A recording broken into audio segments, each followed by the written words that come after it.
전민수님 반갑습니다. 오늘 성경 특강 창세기 32강째입니다. 우리가 이제 성서 공부를 정말 이게 지금 어마어마하게 성서 공부를 많이 했어요. 그런데 여러분들 제발 귀에 딱지가 않도록 또 말씀드립니다. 이 성서 책만 가지고 처음부터 끝까지 100번 읽는 거 소용없습니다.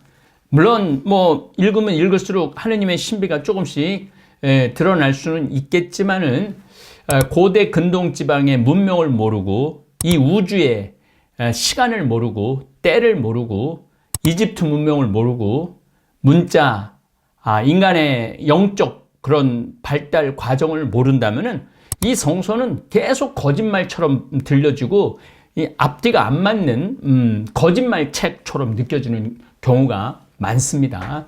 그러나 제가 일부러 이 책을 갖고 올라왔습니다. 맨 밑에는 이 고대 근동 지방의 지도, 그 위에는 예수님 당시의 생활 습관, 그 위에는 아주 유명한 책이에요. 성경 인문, 그 다음엔 유대인 이야기, 뭐 하다못해 그 김용옥 씨가 쓴 나는 예수입니다. 요 책도 요 최근에 나왔죠. 요 책이. 그래서 읽어보면 아주 또 새로운 철학자가 본 그런 거. 그 다음에 요셉 라칭거, 베네딕토 16세 교황님이 쓴 나자렛 예수 1, 2, 3. 이 책이 가장 수려한 책이라고 저는 생각을 합니다.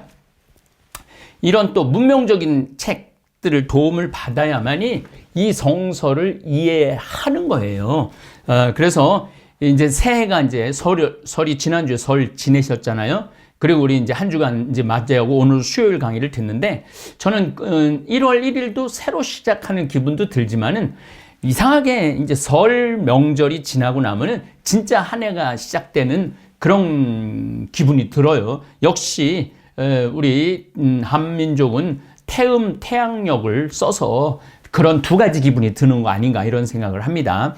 그래서 여러분들 지금 느닷없이 지금 성경 강의 들어오신 분들도 어렵지는 않지만은 성경 특강 시즌 1 때가 차서 하느님 나라가 가까이 왔다. 마르코복음 1장 15절을 가지고 제가 강의를 20강을 해뒀어요. 왜 하필 예수님은 2000년 전에 오셨을까? 지금 오시면 안 됐나? 3000년 전에 오시면 안 됐나? 1000년 전에 오시면 안 됐나? 그런데 정말로 정확한 때에 예수님은 오신 겁니다. 그거를 제가 물어 놨습니다. 창조 진화론. 요즘 이제 창조 진화론을 많이 진화론만도 아니고 창조론만도 아니고 창조 진화론을 어느 정도 쓰죠. 그래서 그 내용도 좀 해놨습니다. 종교의 기원이라는 게 뭐냐면은 유일하게 사람만 부모가 죽거나 형제가 죽으면은 사람만 무덤에 묻어요. 어떤 짐승들도 무덤에 묻는 경우는 없어요. 어디 코끼리 같은 경우는 일정 지역에 가서 죽기는 하지만은 묻어주진 않아요. 또 살아있으면서 쓴 물건들을 같이 묻어주진 않아요. 근데 살아있으면서 같이 쓴 물건, 심지어 같이 종이라면 종도 죽여갖고 그 같이 무덤에다 넣어버려요. 순장이라고. 그 왜 인간만이 유일하게 죽고 난 다음에 무덤에 묻어주고 그 죽음 이후의 세상에 가서 생활할 수 있는 돈들, 도구들을 왜 넣느냐? 이게 바로 이제 종교의 기원이 되는 거예요. 죽음 이후에 새로운 세상이 있지 않을 것인가. 그러면서 신에 대한 질문도 하고 복에 대한 이야기도 하는 거죠. 청동기 시대에 들어서면서 인간은 문명이 점점 발달하기 시작을 합니다. 청동기라는 것은 지금도 청동기는 발견하면은 깨끗하게 닦기만 하면 황금빛이 나요. 철기는 삭지만은. 그래서 우리 인류의 어마어마한 청동기 시대가 왔고, 위대한 문자의 탄생, 쐐기 문자, 그 다음에 이집트의 상형 문자, 이런 문자들이 등장을 함으로 해서 문명이 계속 적게 되는 거죠. 문명이 쌓이고 적게 되고, 어떤 하나의 사회가 형성이 되고, 국가가 형성이 되고, 정신적인 문화가 이렇게 피어날 수 있는 배경이 되는 겁니다. 문자의 탄생으로. 그 다음에 이제 믿음의 조상 아브라함이 이제 한가운데 하나님께 불리움을 받은 거죠. 하나님이 이제 인류가 어느 정도 준비가 끝났으니까 아브라함을 통해서 이제 내가 구원 사업을 시작해야 되겠다. 그래서 아브라함을 부르죠. 신앙의 선조 모세는 이집트 사람입니다. 이집트 왕이고 이집트 말을 쓰고 물론 히브리 사람이기도 하지만은 그다음 베두인족이에요. 유목민족이에요. 그러니까 이 떠돌아다니면서 고대 근동 지방의 모든 종교적인 예식을 다 알았던 사람으로 보죠. 그래서 정말로 유대교의 탄생, 야훼 신앙의 탄생은 모세서부터 시작되는 겁니다. 왕을 만든 사무엘 예언자, 다윗과 예수 그리스도가 얼마나 연관성이 많은지 구세주의 예표가 다윗이라고 그러죠. 이사야와 성모 마리아, 또 성모 마리아와 예수 그리스도, 제2 이사야와 예수 그리스도, 주님의 종과 예수 그리스도, 고난받는 주님의 종 넷째 노래, 순환과 부활을 3번 예고하신 예수님, 구약 성경의 하이라이트는 예수님이라는 거죠. 구원의 기쁜 소식. 그래서 예수님 이제 때가 차서 하느님 나라가 가까이 왔다. 회개하고 복음을 믿어라. 그러니까 여러분들이 요 강의를 들으셔야만이 이 성서가 이해가 되는 겁니다. 이해가 있어야지 본 이해를 할 수 있는 겁니다. 그리고 또 이제 제가 만약 예수님이 이 세상에 오시지 않았다면 시즌 성경 특강 2로 했습니다. 예수님 인류의 한가운데 서시다. 사실 예수님이 기준점이에요. 예수님이 1부 1처도 분명하게 세워놓으셨고 남녀 평등도 분명하게 해놓으셨고 인류 모두가 하느님의 구원의 대상, 그래서 하느님을 아버지라고 부르게 해주신 분이 바로 예수님인 거죠. 복음 전파가 왜 나날이 커져갈까? 인류 역사를 보면요, 뭐 옛날에 막 복음 전파가 잘 됐다 하더라도 지중해밖에 안 됐던 거예요.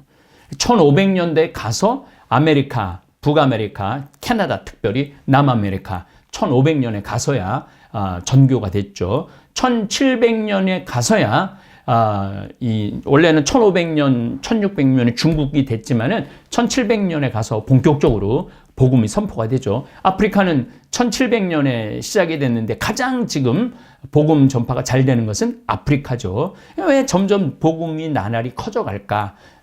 이제 구원의 완성이 점점 다가가는 거죠. 전 세계로 뻗어나가는 복음. 드디어 복음이 한반도까지 왔죠. 200년 전에 30살의 젊은이 예수님 로마 제국을 포용하시죠. 가나안 여인 예수님을 이기다. 그러니까 예수님 져주신 거죠. 가나안 여인이 예수님을 이김으로 해서 여인도 구원의 대상이 되고 이방인도 구원의 대상이 된다는 거죠. 인류 하느님의 포도원이 되다. 나는 포도나무요 너희는 가지로다. 정말 기가 막힌 말씀을 하시죠. 예루살렘 성전 정화를 통해서 이제 이 예루살렘은 유대인만의 것이 아니다. 온 인류의 것이다. 이거를 분명하게 해놓은 위대한 사건이죠. 예루살렘 성전 정화 2, 3. 9은 어디 있느냐? 고쳐준 사람은 10인데 9명 왜 안 왔냐? 왜 이방인 하나 너만 왔느냐? 그러면서 이방인에게 구원의 기쁜 소식을 전하는 거죠. 사마리아 여인 1, 2부를 통해서 구원은 이제 이 산에서 저 산에서도 아닌 온 세상에서 하느님을 경배할 수 있다. 만약 예수님이 오시지 않았다면 총정리 1, 2 이렇게 해놨습니다. 성경 특강 시즌 3를 이제 했습니다. 메시아를 맞이할 준비가 끝난 인류. 그래서 이제 4대 문명에 대해서 공부를 했어요. 강은 인류에게 선물이죠. 메소포타미아 문명, 유프라테스 강, 티그리스 강. 강은 인류에게 선물, 문명, 그 문명이라는 것에 대한 의미를 좀 설명을 잘 해드렸습니다. 아브라함은 메소포타미아 사람입니다. 15살 때까지 우르에서 살고, 75살까지 하란에서 살았어요. 이 메소포타미아 최고 중심 수도에서 살다가, 그 다음에 무역 최고 번성지인 하란에서 살았던 거죠. 그러니까 아브라함을 이해하려고 그러면은 메소포타미아 문명을 이해를 해야 돼요. 수메르 문명, 아카드 문명, 구바빌로니아, 그 다음에 아시리아, 신바빌로니아까지 이해를 해야만이 아브라함이 이런 신앙의 성조가 될 수밖에 없구나. 그냥 느닷없이 여기서 그냥 이렇게만 읽다가는 여러분들이 저기 3000%로 빠질 수 있는 경향이 많죠. 구약 성경 안에 드러난 알렉산더 대왕의 활약, 구약 성서 안에 정확하게 알렉산더 대왕의 활약을 써놨습니다. 그러니까 이 성서는 문학서적이기도 하고 지혜서적이기도 하고 예언서이기도 하고 족보이기도 합니다. 아브라함의 족보, 다윗의 족보, 또 예수님이 유대인 하느님의 역사 안에서 완성자로 오셨기 때문에 이거는 족보예요. 그래서 누구는 누구를 낳고 누구는 누구를 낳고 역대기 상하론에 가보면 계속 누구는 누구를 낳고 누구는 누구를 낳고 그래요. 제가 이 황씨 유적 보감이라고 여기 우리 황씨 족보예요. 근데 너무 재미난 게 이 내용을 보면은요. 내용을 보면은 그 주요 인물 뭐 황규수, 황수, 황개우, 덕산 황씨 어떻게 하고 역대 주요 인물 황엄필, 황규수, 뭐 황진용, 황심 뭐 이런 식으로 시족사 개요, 분파 현황 뭐 황요원, 황사간 뭐 이런 내용들 성주 황씨, 우리는 창원 황씨인데 우주 황씨, 누구네 계통은 이렇고 누구네 계통은 이렇고 이런 내용들을 아주 재미나게 써놨어요. 그래서 이렇게 구약성서도 사실 이런 식으로 사실은 펼쳐져 있는 거죠. 3대에서 지연, 소원, 뭐 항열자는 한시, 18대는 19대는 덕, 주, 22대는 식, 인, 주, 25대는 진석 이런 식으로 이름이 다 이렇게 서로 나와 있는 거죠. 그래서 내용 문화도 여기 안에 들어가 있어요. 나는 누구인가? Who am I? 이제 뭐 전부 다 이름이 나와 이렇게 이름이 나와 있죠. 구약 성서도 마찬가지예요. 족보의 족보. 도대체 우리 아브라함은 왜 가나안 땅에 갔을까? 이런 내용들. 그래서 이렇게 우리 황씨 족보도 내 생전 안 들여다 보는데 성서 강의하면서 족보 얘기를 한번 해야 될 것 같아갖고 제가 쭉 한번 읽어봤어요. 우리 족보를. 그랬더니 성서의 순서하고 거의 똑같아요. 너무너무 놀라운 거죠.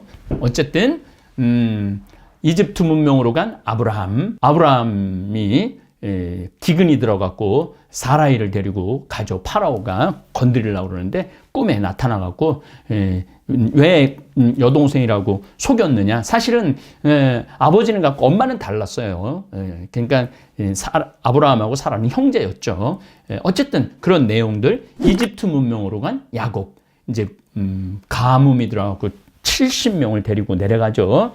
5,000년 전 이집트 문명을 열어준 로제타석, 나폴레옹의 역할 중에 하나죠. 이집트 침략을 1800년에 하러 갔다가 로제타석을 발견해갖고 1800년 이전에는 그러니까 이집트 문명에 대한 문자 해석을 못했어요. 1800년 지나고 난 다음에 한 거죠. 위대한 발견 투탕카멘, 기원전 1500년경에 젊은 왕인데 온전하게 이게 발굴이 됐죠. 저도 그 투탕카멘 그 이집트 박물관에서 그 투탕카멘 관이 있어요. 가서 봤는데 기가 막히더라고요. 이집트 문명과 이스라엘. 그러니까 이집트 문명을 이해를 하지 못하면 이스라엘을 이해하지 못한다는 거죠. 유일신 야훼신앙 탄생을 하는 거죠. 그 다음에 이제 인더스 문명. 인더스 문명이 왜 느닷없냐? 느닷없는 게 아니에요. 메소포타미아 문명 안에 인더스 문명의 도장인 이런 것들이 교류가 되어 있었어요. 인류는 결국 같은 씨앗을 갖고 태어난 거죠. 하느님이 창조하신 거죠. 신들의 나라 인도. 인도는 신이 수메르는 신이 3,600개 신이 있다고 그러는데 인도는 3억 신이 있다고 그러잖아요. 3억 신. 인도 카스트 제도와 인도 여자. 구약 성경과 인도가 어떤 연결성이 있나? 구약 성경 안에 인도라는 단어가 나와요. 그러니까 여러분들이 인도를 이해하지 못하고는 성서를 또 이해하지 못하는 거죠. 인도까지 간 의심쟁이 토마 사도, 남쪽 지역에 지금 토마 교회가 있죠.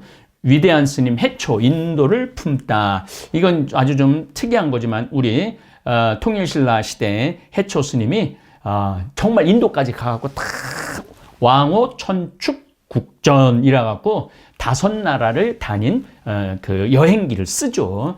결국은 시안이라는 곳, 우리 장안, 양귀비가 있고 그 다음에 진시황 묘가 있는 그쪽에서 생애를 마감을 하시죠. 그 시들 제가 몇 가지 읽어들었는데, 그러니까 제가 이걸 굳이 여기에 끼워놓은 이유가 뭐냐면은 고립되어 있는 거는 이 세상이 아니라는 거예요. 온 세상이 서로 연결되어 있는 거죠. 네, 거기에 더해서 제가 이렇게 이 모든 문명을 다 다녀오고 제 눈으로 직접 보고 그랬기 때문에 여러분들한테 그 문화, 그 공기 냄새, 그 사람들의 그 표정, 그 분위기, 이런 것들이 이 성수 안에 다 묻어 들어가 있어요. 그래서 이 글자만 들이다 보려고 그러다 보면은 정말로 하느님의 섭리를 놓치는 경우가 많죠. 황하 문명의 시작, 중국이 사랑한 요순임금, 상나라의 시작, 탕왕, 이렇게 얘기를 했죠. 그 다음에 중국 4대 악녀, 뭐 달기와 주왕, 춘추, 전국시대, 제자백가. 이 제자백가가 굉장히 중요합니다. 왜 제자백가가 중요하냐면은, 이 중국의 이러한 정신적 문명, 인도의 베다, 경전의 문명, 메소포타미아의 수메르의 신화의 문명, 그 다음에 이집트의 뭐 구왕조, 중왕조, 신왕조가 있는데 그 이집트의 상형 문자의 문명들이 하느님을 받아들일 수 있는 인간이 정신적으로 영적으로 성장을 했다라는 얘기예요. 그러니까 이제 예수님이 얘네들이 이제 내가 가서 말해도 내 말을 알아듣겠구나. 이제 그러니까 영적으로 굉장히 준비가 된 상태에서 당신 아들 예수님을 이 세상에 보냈다는 얘기입니다. 천명과 수신제가 치국 평천하. 중국의 아주 중요한 사상이죠. 불행한 식부인, 여자 얘기를 많이 했어요. 그때 좀 재밌으시라고. 중국 대륙을 품은 진시황, 결국 죽은 진시황. 인사가 만사다. 이건 무슨 얘기냐면 유방하고 항우하고 이제 한나라를 패권을 놓고 하는 거죠. 마지막에 항우 장사가 사면초가와 별왕별희, 결국은 가장 사랑하는 애첩하고 결국은 죽죠. 한무제와 고조선이 누구한테 무너지느냐면 한무제 때문에 무너집니다. 인류 역사를 관통한 비단길, 슬픈 영웅 사마천, 많이 배웠죠. 그리고 이제 역사를 어떻게 쓰는지를 이제 사마천을 통해서 매듭을 짓고 성경 특강 시즌 4 창세기 들어갔죠. 질문하는 인간, 이건 굉장히 중요한 거예요. 인간이 질문하지 않았다면은 하느님을 찾을 수 없었을 거예요. 하느님을 만날 수 없었을 거예요. 그러나 끊임없이 질문했죠. 저 태양은 왜 떠 있지? 저 달은 왜 떠 있지? 시리우스하고 태양은 왜 같은 날 뜨지? 그게 1년이구나. 이 우주 질서가 이렇게 똑같이 병행해서 돌아가는 거는 이 우주 질서의 창조자, 근원자가 있지 않을까. 이렇게 질문하는 인간. 그 다음에 이 강에는 세상을 6일 만에 창조했다고? 이거는 인간의 시간이죠. 하느님의 시간이 아니죠. 그래서 그런 내용을 제가 여러분들한테 설명을 해놨습니다. 탄생하고 성장한 지구. 처음 46억 년 전은 지구가 지금보다 반밖에 안 됐어요. 그래서 중력이라는 것들 가질 수도 없었고, 이런 물이 여기 안에 머무를 수도 없고 다 흩어져 바깥으로 나갈 수밖에 없는 그런 상황도 벌어질 수도 있었던 거죠. 이제 4강에 보면은 하느님 보시니 참 좋은 세상. 참 다른 신들은 세상을 막 피로, 막 살점으로 이렇게 인간을 빚어요. 근데 하느님은 우리의 모습을 닮은 인간을 만들자. 참 좋았다. 이 굉장한 메소포타미아, 이집트하고는 완전히 특이한 신관을, 창조관을 갖고 있었던 거죠.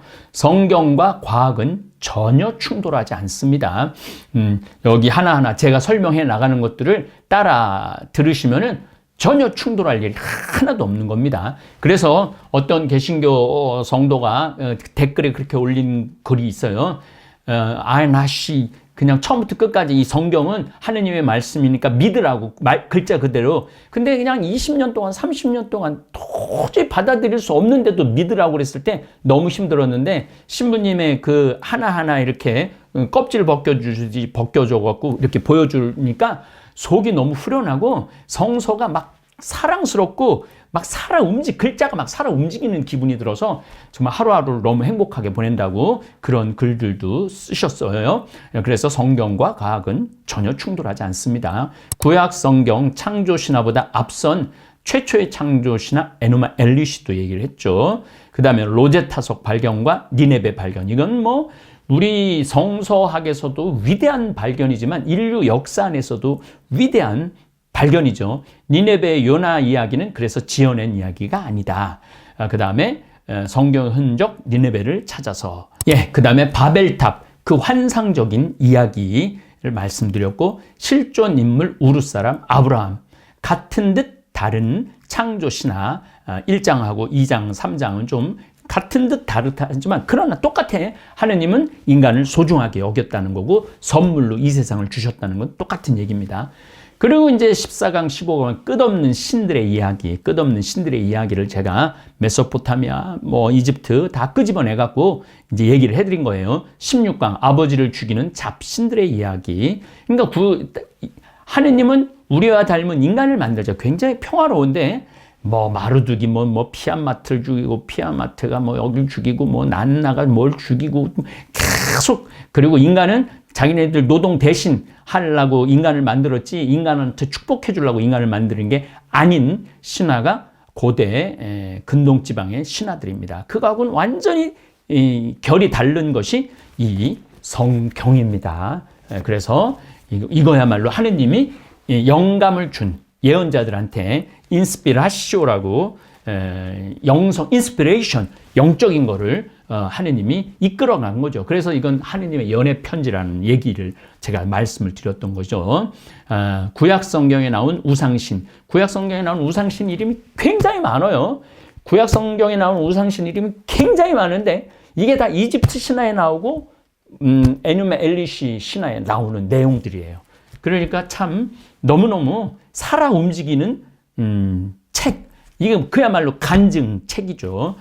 구약 성경에 나온 야훼 하느님과 우상신들과 인신공양, 사람을 태워서 공양한 거죠.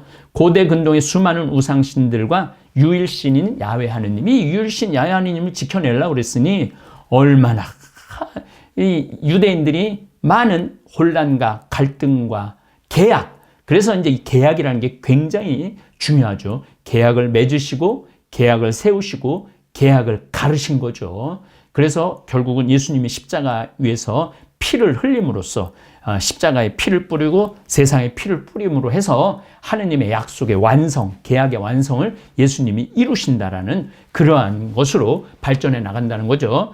성경 특강 시즌 4 보면은 창조가 왜 2번 나오지? 그러니까 두 이야기가 있었던 거죠. 야훼스트 문헌이라는 엘로힘계 성서 저자들. 그러니까 야훼스트계, 엘로힘계, 신명계, 제간계 이렇게 해갖고 여러 저자들이 바빌론 유배 이후, 그러니까 기원전 한 500년, 아브라함 이야기는 기원전 2000년 전 얘기인데 책을 쓰기는 기원전 500년경에 성서를 여기저기 모여있는 이야기들, 그 다음에 책들을 전부 다 모아갖고 이제 야훼스트계 저자들, 엘로힘계 저자들이 이런 관점으로 써야 되겠다. 하느님이 이런 섭리로 우리를 이렇게 이끌었구나. 그때 그 사건은 이런 문제 때문에 그 사건이 생겼구나. 그리고 우리가 왜 이런 벌을 받아야 되고 왓시리아한테 왜 북이스라엘이 멸망을 해야 되고 남유다는 왜 바빌론으로 끌려가야 되는가. 다시 587년에 끌려가죠. 721년에 아시리아 북이스라엘이 멍하고 막 거기는 사마리아 지역이 되는 거죠.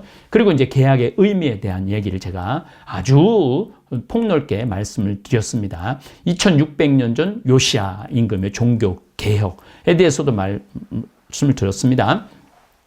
가다가 이제 다볼사이버 성당 안 했으면 뭐 했을까? 우울한 코로나 시기에 이 성경 공부를 이렇게 할 수 있는 좋은 시간을 하느님이 주신 거 아니에요. 그러니까 아무리 상황이 나쁘더라도 우리가 하느님의 지혜를, 성령의 지혜를 구하면은 우리 지금 다볼사이버 교우들이 얼마나 위대한 일을 지금 많이 했어요. 5,000명 빵 먹였죠. 잠비아 1,000명 이제 1억 모아갖고 아이들 빵 해줘. 그리고 이 유튜브 공간 얼마나 맑은 영을 채워놓고 있습니까? 충격적 바빌론 유배 이후 탄생한 유대교. 유대인이라는 말을 언제부터 썼느냐? 바빌론 유배 이후 이제 북이스라엘 다 멸망하고 다 없어졌어. 남유다만 남았어. 그래서 그때부터 유다인이라는 말을 쓰게 된 거죠. 미사와 별반 다를 바 없는 유다인들의 제사. 이것도 여러분들 이제 나중에 이제 제사에 대한 말씀을 좀 드릴 거예요. 모세 때 아직 시간이 안 됐죠. 바빌론 유배 이후 달라진 유대인. 바빌론 유배 이후에는 예루살렘 성전에만 하느님이 계신 게 아니고 바빌론에 가보니까 자기네들 성전은 학고방이야. 아, 우리 하느님은 이런 건물에 집어넣을 수 있는 분이 아니구나. 온 우주의 하느님. 그러니까 이제 하늘 위의 하느님으로 표현을 합니다. 그리고 안식일을 굉장히 중요하게 여기고 성경을 이제 모세오경 토라를 굉장히 중요하게 여기기 시작을 하죠. 이래서 이제 완전 유대교가 탄생된 계기는 바빌론 유배 이후부터예요. 아브라함부터는 그냥 까뭇까뭇하게 그냥 하느님의 이끄심에 끌려온 거죠. 근데 바빌론 유배 이후부터는 유대인들은 완전히 야훼 하느님 기다려야 되겠다. 구세주를 기다려야 되겠다. 그러니까 예수님이 왔을 때 유대인들이 예수님한테 뭐라 그래요? 오시기로 되어 있는 그분이 바로 당신입니까? 그러니까 메시아의 기다림이 있었던 거죠. 창세기 2장 10강 둘째 창조 이야기, 하느님과 같아지려고 하는 인간, 선악과 나무 따먹지 말라고 그러는데 따먹고 하느님하고 자꾸 같아지려고 그러는 거죠. 아니, 좋은 면에서 같아지면 좋은데 그 하느님이 주신 힘으로 사람을 죽이고 그러니까 하느님이 안 되겠다. 에덴 동산에서 내보내야 되겠다. 내가 그의 이름을 불러줬을 때 그는 나에게로 와서 꽃이 되었다. 아담이 이제 이름을 하나하나 져줄 때 이야기가 나오고, 카인과 아벨, 내 아우의 피가 땅바닥에서 나에게 울부짖고 있다. 이거는 유목민과 정착민, 농경민의 갈등 이야기를 이렇게 아주 간단하게 넣은 거죠. 그래서 이제 제5대 문명, 유목민 문명에 대한 설명을 드렸습니다. 전투력이 막강한 유목민에 대해서도 말씀을 드렸죠. 긴 명단, 긴 수명, 969년을 살고, 800년을 살고, 700년을 살고, 365년을 살고, 10대 족장의 시간들을 그렇게 맞췄죠. 꼭 이 연도에 연연할 필요 없다는 거예요. 왜냐하면은 제가 요즘 얘기하지만은 요거는 이 연도에 의미가 없는 게, 요거는 메소포타미아 문명, 태음력을 쓰던 사람들의 나이예요. 태양력을 쓰는 사람들의 나이는 분명하게 몇 살이 정확하죠. 근데 태음력을 쓰는 사람들에게 있어서는 이 나이가 굉장히 계산하기가 어려웠던 거죠. 저도 지금 음력 6월 7일인데 어떨 땐 8월 달이 내 생일이 됐다가도 하고, 어떨 땐 6월 달이 내 생일이 되기도 하고, 어떨 땐 7월 달이 내 생일이 되기도 하고 그러는데 어떻게 그 나이를 정확하게 기억을 해내겠어요. 그때 글자도 없었던 시대인데. 그래서 여러분들이 그 나이에 연연할 필요가 전혀 없다는 거예요. 이런 문제, 이런 문명을 이해를 하면은 노아와 홍수, 노아의 홍수 본문 읽기를 했죠. 근데 전 세계에 홍수 얘기가 있어요. 마야 문명에도, 잉카 문명에도, 아즈텍 문명에도, 인디언, 유럽, 아메리카 인디언도, 우리나라도 홍수 이야기가 있고, 중국도 홍수 이야기가 있고, 인도도 홍수에 다 전 세계에 있었던 거죠. 그래서 인류가 한번 홍수의 이 경험들을 다 했던 거죠. 그 다음에 이제 바벨탑의 실체에 대한 말씀드렸고, 드디어 만난 아브라함, 이제 하느님이 이제 등장하신 거죠. 인류 역사 안에 이제 등장을 한 거예요. 계약을 맺다, 계약을 세우다, 계약을 가르다. 예수 그리스도를 관통한 계약의 완성자 예수 그리스도. 아브라함한테 떠나라고 그러죠. 왜냐하면 우르에 있어서는 야훼 하느님을 믿을 수가 없어요. 왜냐하면 신들이 너무 많기 때문에 그 많은 신들 중에 하나로 착각할 수 있다는 거죠. 그러니까 아예 신들이 없는 불모의 땅, 가나안으로 하느님은 떠나라고 얘기를 하는 겁니다. 선조들의 이야기를 줄줄 외우는 유다인 여호수아가 쫙 외우죠. 또 스테파노도 쫙 외우죠. 여러분들도 이제 이 성서 공부가 끝나면 쫙 외울 수 있을 거예요. 끝도 없이 떠도는 아브라함, 이스라엘의 생명줄 이집트, 축복의 나라 이집트 삼각주, 태양력의 의미까지 지난 시간 이렇게 공부를 했습니다. 그러니까 여러분들 이런 이제 기본 지식을 알고 나면은 그다음부터 이제 성서를 읽어 나가는 게 아주 쉬워지죠. 그리고 고개도 끄덕여지고 하나도 목에 가시에 걸리는 게 없이 맞아. 하느님의 섭리가 이렇게 머무는 거구나. 그러면서 막 이 성소를 끌어안고 주무실 수 있을 정도로 성경이 가까이 느껴질 것입니다.